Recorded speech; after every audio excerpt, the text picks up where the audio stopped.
구약성경 314면 내외에 있습니다. 신명기 32장 39절에서 47절 말씀입니다.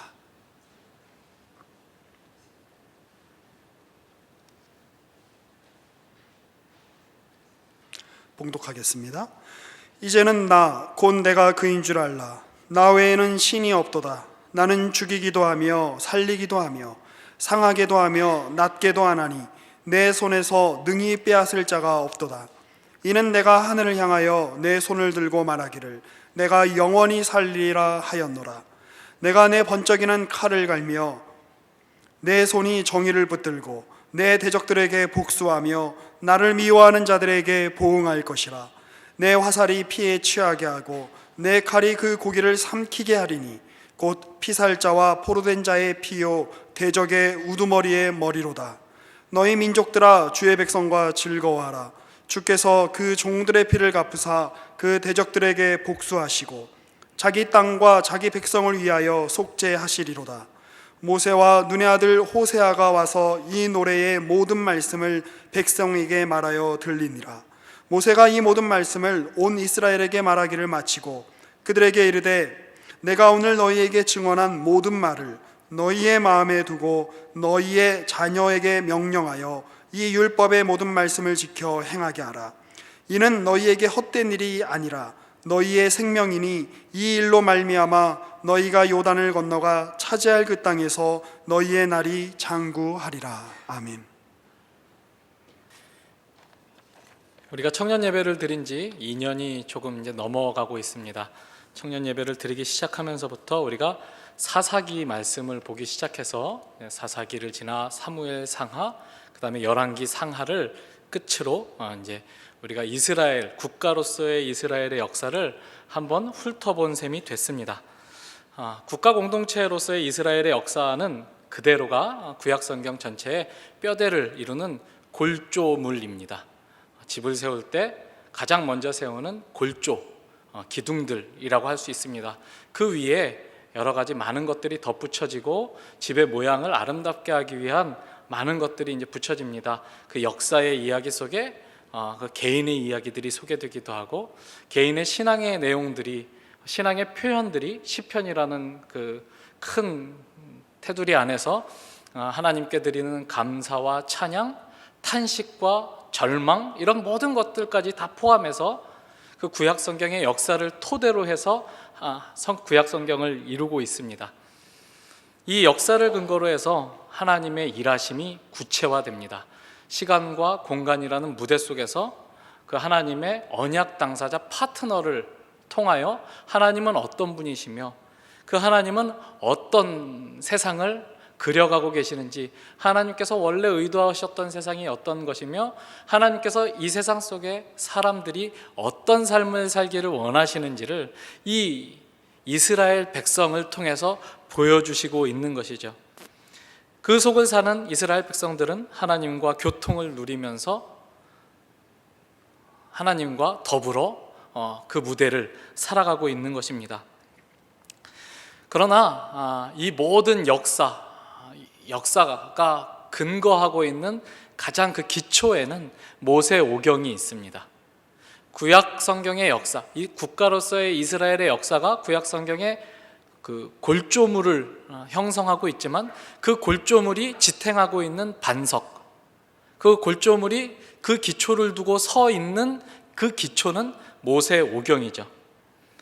역사나 그 속을 살아간 사람들의 이야기가 아니라 그 무대 자체를 만들고 기획하고 그 이야기를 통해서 하고자 하시는 이야기를 끌어내시는 작가가 있으시고 연출자가 있으시다라는 것이 모세 오경 이야기의 핵심적인 내용일 것입니다. 작가가 있고 그 작가가 원하는 바가 있으며 그 작가를 통해서 구축되는 드라마가 무슨 메시지를 전달할 것이냐를 규정하고 그 근거가 되는 것이 바로 이 모세 오경이라 하는 말씀입니다. 구약 성경의 구조에 대해서 말씀드린 적이 여러 번 있습니다만 다시 한번 말씀드리면 우리가 잘 알고 있는 대로 구약 성경은 모세 오경이 이제 앞에 등장을 하고요. 그다음에 이제 우리가 가진 성경의 순서대로 따르자면 역사서, 그다음에 시가서, 그다음에 선지서가 나옵니다.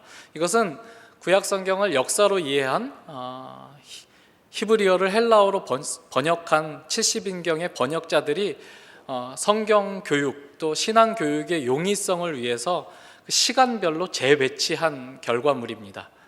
그러나 사실 그 유대인들이 즐겨 쓰던 그 히브리 성경에 보면 우리가 알고 있는 역사서, 시가서, 선지서의 구분이 아니라 굉장히 간단한 구분으로 되어 있죠. 오경이 따로 떨어져 있고 토라라 불리우는 오경이 떨어져 있고, 그 다음에 우리가 알고 있는 역사서와 그 우리가 알고 있는 예언서들을 묶어서 선지서라고 합니다. 그리고 거룩한 글들의 모음이 이제 그 다음에 붙여져 있죠. 예수님께서 엠마오로 가는 두 제자에게 나타나셔서 너희가 모세의 글과 선지자의 글과 시편의 나를 가르쳐 기록된 모든 것이 응해야 하는 줄을 알지 못하느냐라고 물으셨을 때 모세의 글, 선지자의 글들, 시편이라고 말하는 것이 바로 히브리 사람들, 유대인들이 자기들의 성경인 구약 성경을 이해하는 구분법이었습니다. 우리가 알고 있는 이 역사서가 사실은 선지서 속에 들어가 있는 것이죠. 역대상하를 제외하고 또 에스라, 느헤미야까지도 우리 다 역사서라고 보고 있습니다만 우리가 살펴보았던 사사기부터 열왕기하까지 이제 거기에 여호수아를 앞에 덧붙여서 여호수아부터 시작해서 열왕기하까지 이어지는 이 역사 이야기를 히브리인들은 선지서로 이해하고 있습니다. 그들이 선지서로 이해하고 있는 이유는 그것이 역사를 향한 선지자적인 관점으로 기록된 글들이기 때문에 그렇습니다. 그리고 우리가 잘 아는 정말 선지서들, 이사야나 예레미야나 에스겔이나 이런 선지서들은 이스라엘이 처한 그 납득하기 어려운 현실, 곧 망하고 또 죄악이 판을 치고 우상 숭배가 횡행하고 그래서 이스라엘 백성이 이스라엘 백성으로서의 정체성을 상실했을 때 그들이 처한 지금의 현실 속에서 하나님의 뜻을 가르쳐주는 자들이 이제 선지자입니다. 그러니까 하나님의 뜻, 하나님의 의도, 하나님의 기획이라는 관점에서 역사를 풀어내면 그게 선지자적 역사가 되는 것이고, 현실을 풀어내면 그것이 선지자가 말하고 있는 현실이 되는 거죠. 우리가 알고 있는 대로 역사서와 선지서가 다 그 선지자적인 관점이 무엇이냐 하는 것으로 모아지고 있다라는 이야기입니다.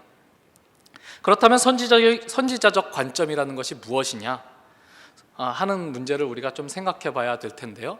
선지자는 무엇을 하는 사람이냐라고 했을 때 여러분들 가장 먼저 드는 생각은 미래를 예언하는 사람, 예언자, 하나님의 도우심으로 하나님이 보여주신 그 환상 속에서 미래를 볼 수 있는 사람, 남들이 못 보는 것을 보는 사람, 이렇게 이해할 수 있는 소지가 굉장히 많이 있죠. 그렇지만 선지자의 본업은 무엇이냐면 하나님의 뜻이 무엇이냐를 말하는 사람입니다. 하나님의 뜻이 무엇이냐, 하나님의 의도가 무엇이었고 하나님의 목적이 무엇이었으며 너희를 향하여 가지고 계시는 하나님의 뜻이 어떤 것이냐를 전달해 주는 사람을, 선포하는 사람을 우리는 선지자라고 이해합니다. 다시 한번 우리 무대와 그 위에 선 배우와 그 배우로서의 이스라엘 민족과 또 그 모든 그 연극 메시지의 기획자이신 하나님의 관계에 대해서 한번 생각해 봅시다. 하나님은 인간에게 자유를 주십니다. 그 자유를 가지고 하나님의 뜻을 기쁘게 순종하며 하나님을 사랑하며 살기를 원하셔서 인간을 창조하셨습니다. 하나님이 인간을 사랑의 대상으로 삼으셨기 때문에 인간에게 있어서 자유는 아주 필수적인 것입니다. 자유 없이 사랑을 요구할 수는 없는 법이니까요. 여러분 집에 개 키우시는 분들 한번 손 들어 주십시오. 저는 강아지를 좋아하지 않기 때문에 강아지라는 애칭으로 부르지 않고 개라고 부릅니다. 몇 분 안 되시는데 제가 알고 있기로도 참 많이 있는데요. 여러분들 집에 개를 키우면 개에게서 무엇을 기대하십니까? 물어봐야 되는데 이제 손든 사람이 얼마 없어서요. 개에게서 기대하는 바는 무엇이냐면 개가 나를 기뻐하는 것입니다.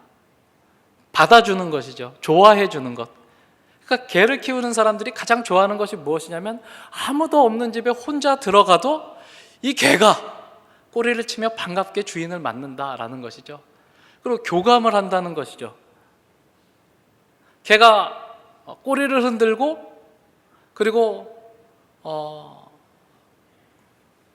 밥을 먹고 뭐 그런 어떤 개가 가지고 있는 특성 그 자체를 좋아해서 그것만 있으면 나는 개를 키우겠다라고 말하는 사람은 없습니다. 교감, 사랑, 이게 그 개를 키우는 원인이죠. 이유고, 꼬리를 치어서 좋으면 또 멍멍멍 이렇게 짖어줘서 좋으면 로봇 강아지를 키우면 그만입니다. 요새 로봇 강아지들은 이제 프로그래밍이 잘 돼서 아주 주인의 기분도 잘 파악하고 그런다는데요. 꼬리도 흔들고 멍멍멍 짖는 소리도 스피커를 통해서 나오고, 그러면 개가 대체가 될 수 있겠습니까? 대체가 안 되죠. 왜요? 로봇 강아지랑은 교감을 할 수 없잖아요. 사랑을 나눌 수 없잖아요. 개가 사랑을 나눌 수 있는 대상일 수 있는 이유는 그 개 나름대로 자유를 가지고 있기 때문입니다. 집을 나갈 수도 있고 들어올 수도 있고, 나에게 짖을 수도 있고 꼬리를 칠 수도 있고, 나를 물 수도 있고 내 손을 핥을 수도 있고, 어떻게 할지 모르지만 그 개가 매일매일 나에게 꼬리를 쳐주고 나에게 반갑게 인사를 나눠주고 내 손을 핥아주니까 좋아하는 거죠. 하나님은 우리를 그렇게 하나님과 교제하기 위해서, 하나님과 사랑을 나누기 위한 사랑의 대상으로, 파트너로 우리를 창조하셨기 때문에 우리에게 자유를 주시고 그 자유를 가지고 살도록 하셨습니다. 그러니까 이제 문제가 되는 거죠. 무대를 만들고 그 무대 위에 하나님이 뜻을 가지고 의도를 가지고 배우를 세웠는데 그 배우는 전적으로 자유합니다. 그 배우가 전적으로 자유하기 때문에 자꾸 원래 하나님이 의도하셨던 목적, 의도가 전달되지가 않습니다. 구현되지가 않습니다. 지금 하나님이 이스라엘 백성들과 언약을 맺으시고 그들에게 언약을 통한 율법, 하나님을 이렇게 사랑해라. 그래서 하나님을 사랑하고 하나님으로부터 사랑받는 민족이 되어 하나님과 사랑하는 자는, 하나님의 사랑을 받는 자는 어떤 영광과 어떤 명예를 누리는지 하나님을 모르는 민족들에게 보여다오 라고 하나님이 의도와 목적을 분명히 가지고 이스라엘 백성들을 무대 위에 세우셨는데, 무대 위에서 하나님의 뜻이 무엇인지, 하나님의 목적과 의도가 무엇인지를 생각하기보다는 당장 자기의 필요, 자기의 만족, 자기의 유익을 구하기에 급급한 것입니다. 생각해보면 그렇습니다. 만약에 무대가 있고 그 무대에 내가 언제 어느 날 몇 시에 올라가서 어떤 연극을 한다라고 내가 연극에 오르는 그 무대의 배역이 일시적인 거고 이벤트성이라면 우리는 얼마든지 잘 해낼 수 있습니다. 그러나 그것이 우리의 전 생애를 놓고 해야 되는 연극이라면 굉장히 애매해지죠. 마치 트루먼 쇼라는 영화 같이 그 속에서 24시간 전체가 리얼 프로그램인 짐 캐리 같이 그렇게 자기가 하고 싶은 대로 하고, 원래 그 프로그램을 기획했던 그 기획자의 의도를 반영하기보다는 당장 자유를 원하고 그 무대를 뛰쳐나가기를 원하는 그런 모양으로 우리도 설 수 있지 않았겠습니까? 그것이 이스라엘 백성들의 실패였죠. 선지자는 계속해서 하나님의 뜻과 의도가 실현되지 않고 전달되지 않는 이스라엘 백성들에게, 그 하나님의 드라마의 주역들에게, 얘들아, 하나님이 너에게 의도하신 바, 너희들에게 목적하신 바는 그런 것이 아니라 이런 것이다 라고 계속해서 깨우쳐주는, 뭐랄까요, 조연출이거나 매니저거나 그런 사람들인 것입니다. 하나님이 계속 선지자를 보내서 하나님, 작가로서의 하나님이 가지고 계신 의도와 목적을 전달하게 하죠. 하나님은 이스라엘 백성들이 언약 백성으로 살기를 원했습니다. 언약 백성으로 하나님의 사랑을 받음과 동시에 하나님을 마음 깊이 사랑하고 살아가기를 소원하셨습니다. 그래서 그들에게 주신 것이 율법과 규례들이죠. 이 율법과 규례들은 이스라엘 백성들을 제한하고 이스라엘 백성들을 구속하고 속박하자고 주신 것이 아니라 하나님이 나를 이렇게 사랑해 다오라고 해서 주신 것입니다. 나는 너희의 사랑을 받을 자격이 있는 하나님이다. 내가 너희를 창조한 창조주다. 내가 너희를 애굽 땅 종되었던 데서 구속해낸 구원자다. 나는 너희를 사랑하고 너희의 사랑을 받기 원한다. 나를 사랑해라. 다른 무엇보다도 나를 소중히 여겨라. 하나님이 부르시고 인도하고 계시는 것이죠. 그래서 하나님이 모세오경을 통해서 그 규례들을 주십니다. 우리는 모세오경 하면 율법, 규례 이런 딱딱한 것들을 생각하지만 모세오경에서 가장 중요한 핵심 사상은 이것입니다. 우리는 하나님과 언약을 맺은 언약 백성이다. 우리는 하나님과 특별한 관계로 부름받은 하나님의 파트너다 라는 중요한 자기 이해, 하나님과 자신이 묶여있는 그 묶임이 바로 오경의 핵심인 것이죠. 그래서 그렇게 이제 하나님의 백성이 되었으니 하나님의 백성답게 살게 하기 위하여 각종 율법과 규례들을 허락하십니다.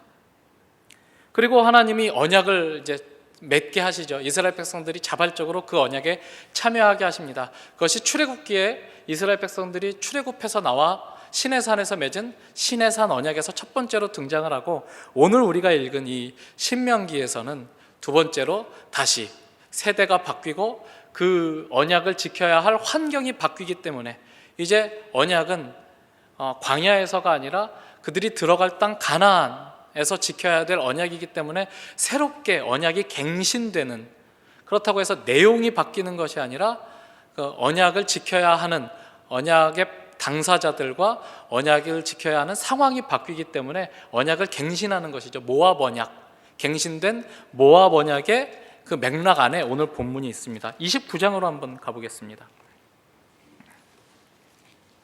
하나님이 29장에서 이렇게 시작을 하십니다. 호렙에서 이스라엘 자손과 세우신 언약 외에, 이건 시내산에서 세운 언약이라는 말씀입니다. 여호와께서 모세에게 명령하여 모압 땅에서 그들과 세우신 언약의 말씀은 이러하니라 하고, 언약을 잘 지키지 언약을 주신 하나님이 어떤 하나님이신지를 2절부터 9절까지 이제 말씀을 합니다. 나는 애굽 땅에서 너희를 건져낸 너희의 하나님 여호와다. 그리고 너희를 이 광야 40년 동안 먹이고 입히고 길리운 보호한 너희의 인도자여 보호자인 여호와 하나님이다. 그렇기 때문에 너희들은 오늘 나와 맺은 이 언약, 내가 여기 모세를 통해서 신명기에서 반포한 모든 규례들을 잘 지켜 행하라. 잘 지켜 행하면 너희들이 살 것이지만 잘 지키지 못하면 저주를 받을 것이다 해서 이제 이스라엘 백성들이 잘 지키지 못했을 때 받게 될 저주의 말씀들이 계속해서 이어집니다. 그리고 결국은 그들이 실패하게 될 것이다 라는 말씀으로 이 일이 마무리가 되고 30장으로 넘어가면 다시 제2의 기회가 주어지고 있는 것을 봅니다. 너희들이 이 모든 언약을 지키지 못해서 이웃나라로 쫓겨가고 망했다 할지라도 거기서 이 말씀이 생각나 다시 이 계명을 지키고 내 뜻을 따라 살면 내가 너희가 어느 곳에 있든지 거기서 다시 불러내어 너희에게 처음 약속한 땅과 처음 약속했던 복을 반드시 줄 것이다 라는 말씀을 30장에서 다시 쭉 이제 하십니다. 그리고 31장에 이르면 이제 모세 너는 끝났다. 여호수아를 세워라. 하나님이 말씀을 하시고, 또 9절에 보시면 31장 9절에 보시면 또 모세가 이 율법을 써서 여호와의 언약궤를 매는 레위 자손 제사장들과 이스라엘 모든 장로들에게 주고 모세가 그들에게 명령하여 이르기를 매 7년 끝에 곧 면제년의 초막절에 온 이스라엘이 내 하나님 여호와 앞 그가 택하신 곳에 모일 때에 이 율법을 낭독하여 온 이스라엘에게 듣게 하라. 이런 말씀을 하십니다. 그래서 하나님을 경외하는 민족으로 만들어라 하시고,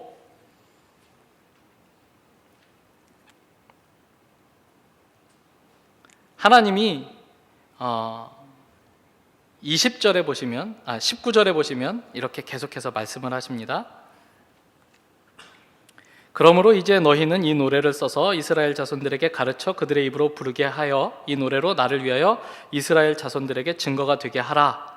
내가 그들의 조상들에게 맹세한 바 젖과 꿀이 흐르는 땅으로 그들을 인도하여 드린 후에 그들이 먹어 배부르고 살찌면 돌이켜 다른 신을 섬기며 나를 멸시하여 내 언약을 어기리니 그들이 수많은 재앙과 환난을 당할 때에 그들의 자손이 부르기를 잊지 아니한 이 노래가 그들 앞에서 증인처럼 되리라. 나는 내가 맹세한 땅으로 그들을 인도하여 드리기 전 오늘 나는 그들이 생각하는 바를 아노라. 이렇게 말씀하시고 모세의 노래를 이제 써서 전하게 하십니다.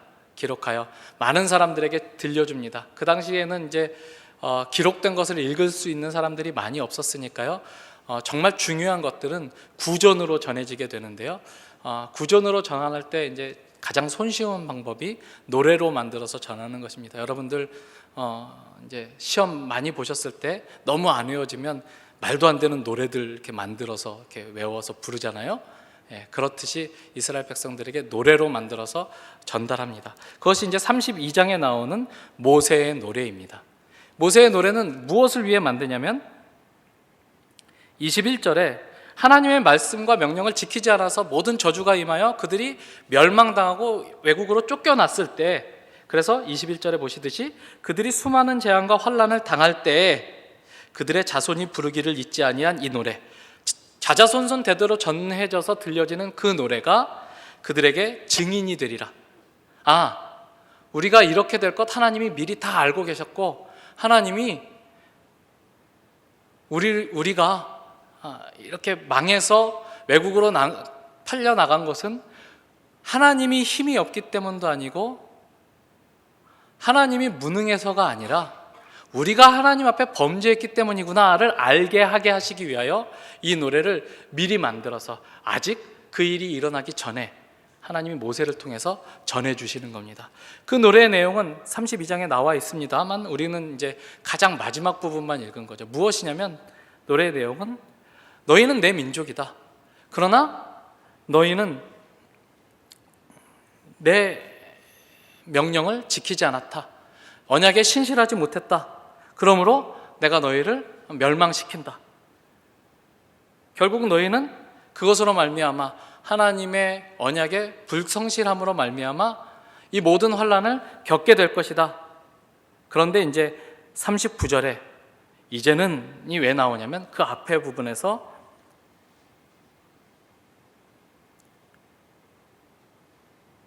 이 35절에 보시면 그들이 실족할 그때에 내가 보복하리라. 그들의 환난 날이 가까우니 그들에게 닥칠 그 일이 속히 오리라. 참으로 여호와께서 자기 백성을 판단하시고 그 종들을 불쌍히 여기시리니 곧 그들의 무력함과 갇힌 자나 노인자가 없음을 보시는 때로다. 또한 그가 말씀하시기를 그들의 신이 어디 있으며 그들이 피하던 반석이 어디 있느냐.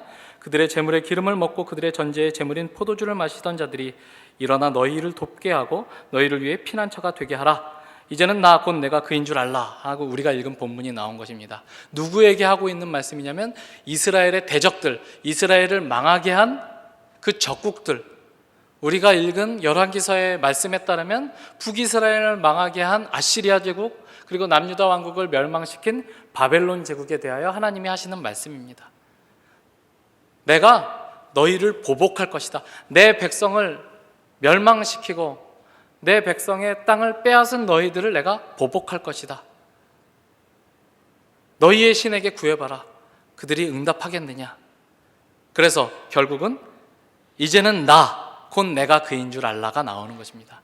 내가 여호와다, 내가 하나님이다, 나 외에는 신이 없다라는 사실을 이 모든 과정을 통해서, 이 모든 역사의 이야기 속에서, 수백 년의 역사 속에서 하나님이 드러내게 하시겠다, 알게 하시겠다. 이스라엘 백성뿐 아니라 그들을 멸망시킨 그들의 대적들까지도 이 사실을 내가 알게 하겠다라고 말씀하고 있는 것입니다. 그리고 결국 그들을 구속할 것이다, 구원할 것이다 라는 말씀을 합니다. 오늘 본문은 이 모세의 노래의 가장 마지막 부분입니다. 우리가 가지고 있는 질문, 우리가 하게 되는 질문은 그것이죠. 하나님은 다 아셨답니다. 너희들 내 언약 백성으로 부름받고 지금은 이 언약에 충실하겠다고 맹세했고 그래서 가진 율법과 규례들을 받았지만 결국은 그 율법 지키지 못할 거다. 결국은 망할 거다. 결국은 팔려가고 잡혀갈 거다. 그렇다면 우리는 하나님이 왜 그걸 그대로 이스라엘 백성의 역사 속에 일어나도록 내버려 두시는가라는 질문을 갖게 되죠. 왜 개선하시지 않는가? 왜 뻔한 역사를 두고 보시지 않는가? 이스라엘 백성들에게 하나님이 주신 자유를 우리가 생각하고 있는 것보다 훨씬 더 귀하게 여기시기 때문입니다. 자유가 아니면, 그들에게 보장된 자유가 아니면 그들이 마음대로 선택하고 그들의 눈에 보기에 좋을 대로 선택하는 그 모든 것들이 다 사랑의 아주 큰 조건이 되기 때문에 하나님이 그 조건을 훼손시키지 않는 것입니다. 결국 망할 것입니다. 결국 망할 것이지만 망한 것으로 끝내지 않게 하겠다라는 말씀을 이 모세의 노래를 통해서 드러내시는 거죠. 내가 구원해내고 내가 구속해내겠다. 그래서 나만이 하나님인 줄을 알게 하겠다. 하나님이 말씀하시는 겁니다. 이것은 우리에게 새 언약의 말씀들을 떠올리게 합니다. 예레미야 31장으로 한번 넘어가 보겠습니다. 구약성경 1103페이지 예레미야 31장 31절. 굉장히 유명한 그 새 언약에 관한 말씀입니다. 이스라엘 백성들은 결국 망할 것입니다. 예레미야는 유다 왕국에서 너희들이 반드시 망할 것이고 바벨론이 반드시 너희를 다스리게 될 것이기 때문에 바벨론에게 빨리 항복하는 것이 너희에게 유익하다를 외쳤던 선지자입니다. 그가 이 말씀을 줍니다. 31장 31절. 여호와의 말씀이니라. 보라, 날이 이르리니 내가 이스라엘 집과 유다 집에 새 언약을 맺으리라. 이 언약은 내가 그들의 조상들의 손을 잡고 애굽 땅에서 인도하여 내던 날에 맺은 것과 같지 아니할 것은 내가 그들의 남편이 되었어도 그들이 내 언약을 깨뜨렸음이라. 여호와의 말씀이니라. 그러나 그날 후에 내가 이스라엘 집과 맺을 언약은 이러하니 곧 내가 나의 법을 그들의 속에 두며 그들의 마음에 기록하여 나는 그들의 하나님이 되고 그들은 내 백성이 될 것이라. 여호와의 말씀이니라. 하나님이 그렇게 말씀을 하시죠. 옛 언약은 그들이 시내산에서 맺은 언약이고 그 언약을 갱신해서 맺은 모압 언약을 상징합니다. 이 언약에서 핵심은 할례를 받은 언약 백성 같이 너희들이 그렇게 하나님의 백성으로 살아라 입니다. 하나님이 율법을 주시고 그 율법을 행하라 하고 주신 것이 이 언약의 핵심적인 내용이죠. 그러나 이스라엘은 이 언약에 실패합니다.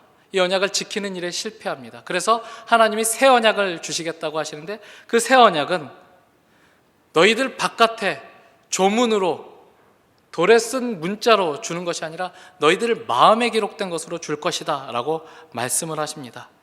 마음을 고치실 것이다. 너희들의 마음을 돌이키실 것이다가 새 언약의 가장 중요한 내용이죠. 그러나 이 새 언약은 포로 귀환 이후에도 이루어지지 않습니다. 말라기 4장 마지막 부분들을 보시면 아시겠지만 내가 어느 때 너희에게 엘리야를 보내 자녀들의 마음을 아비의 마음을 자녀들에게 돌이키겠다 해서 마음이 아직까지 돌이켜지지 않고 있음을 보여주고 있습니다. 그 마음은 언제 돌이켜지는 것입니까?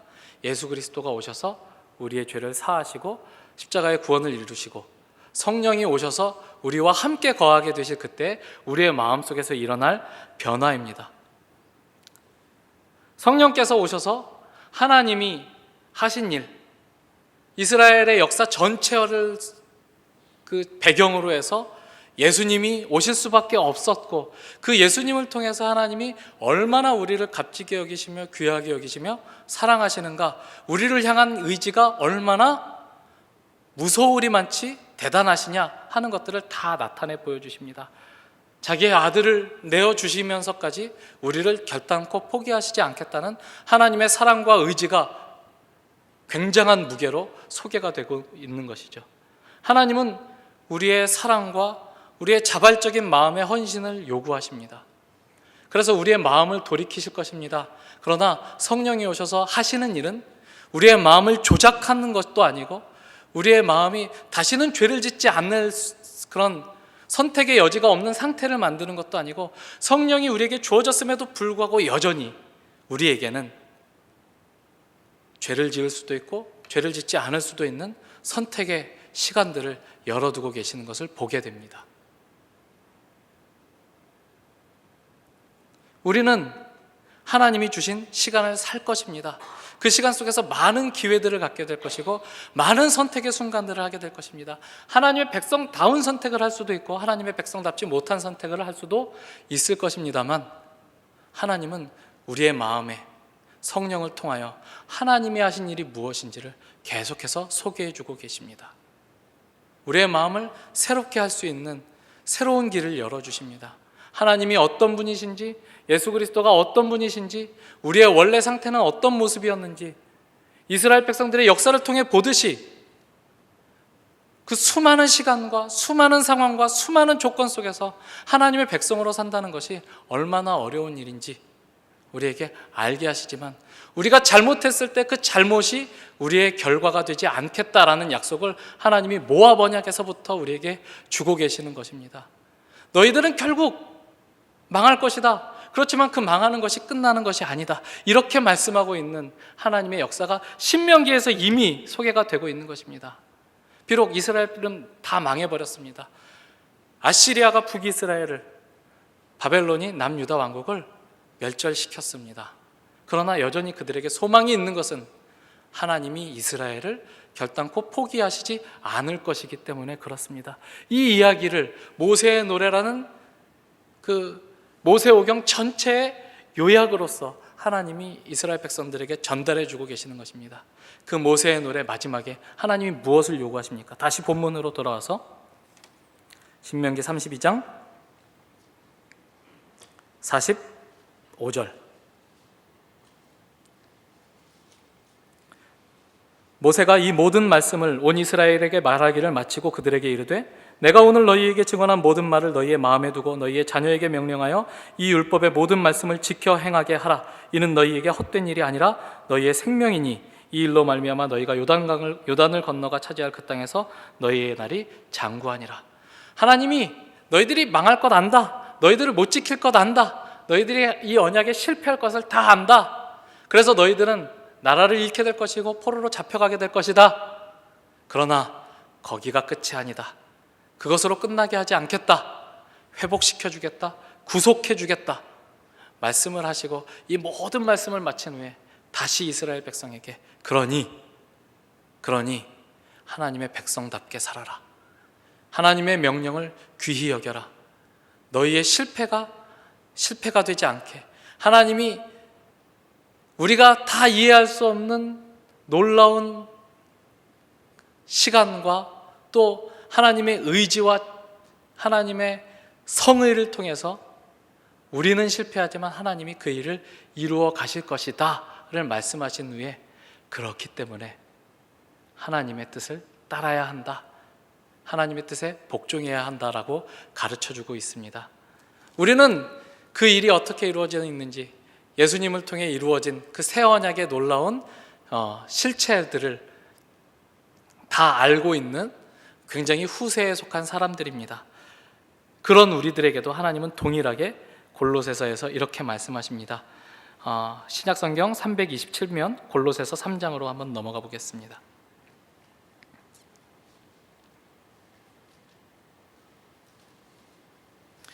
골로새서 3장 12절. 그러므로 너희는 하나님이 택하사 거룩하고 사랑받는 자처럼 긍휼과 자비와 겸손과 온유와 오래 참음을 옷 입고 누가 누구에게 불만이 있거든 서로 용납하여 피차 용서하되 주께서 너희를 용서하신 것 같이 너희도 그리하고 이 모든 것 위에 사랑을 더하라. 이는 온전하게 매는 띠니라. 그러므로는 왜 나옵니까? 하나님이 우리를 얼마나 사랑하셨는지 우리가 죽을 수밖에 없었지만 하나님이 예수 그리스도를 우리의 죽음으로 죽게 하시고 그 죽음을 통해서 새 생명을 불러일으키셨던 것처럼 우리를 포기하지 않으시고 하나님의 뜻을 이루셨다. 하나님이 우리에게 구원을 주셨다. 새 언약을 완성하셨다. 그러므로가 나오는 것입니다. 너희는 사랑받는 자녀다. 하나님의 사랑의 대상이다. 하나님이 이만큼 너희를 사랑하셨다. 하나님은 결코 포기하시지 않는다. 하나님은 실패하시지 않는다. 그러므로 너희들이 그런 사랑을 받았으니 하나님의 백성답게 살아라. 하나님이 오늘 우리에게도 동일한 권면을 주고 계십니다. 우리에게 주어진 삶이라는 시간 동안 우리에게 주어진 사회와 문화와 시대라는 역사의 무대 속에서 하나님이 하나님의 백성으로 하나님의 사랑받는 자와 같이 그렇게 하나님의 백성으로 이 무대를 한번 채워봐라 라고 우리에게 요구하고 계십니다. 이것이 하나님이 우리에게 요구하시는 바인 줄로 알고 하나님의 백성으로 한번 살아보겠다. 내가 실패할 때도 그 실패가 우리의 결국이 되지 않을 것이기 때문에 실패에 연연하지 않고 일어나 새롭게 출발하겠다 다짐할 수 있는 여러분과 제가 되기를 바랍니다. 기도하시겠습니다. 하나님 아버지 감사합니다. 우리는 연약한 사람입니다. 하나님은 우리를 그러나 끝까지 사랑하시고 우리의 잘잘못에 우리의 운명을 맡기시지 않고 하나님의 뜻을 이루시는 일로 우리를 영광되게 하셨습니다. 하나님, 우리의 이 영광을 우리가 깨달아 알 수 있도록 우리의 마음을 새롭게 하여 주시옵소서. 성령을 통해서 시시때때로 우리가 어떤 존재인지를 깨닫게 하시고 이 상황과 이 조건 속에서 하나님의 백성답게 행동하는 것이 무엇인지를 구하고 묻고 그대로 살 수 있도록 노력하는 우리가 되게 도와주시옵소서. 예수님의 이름으로 기도합니다. 아멘.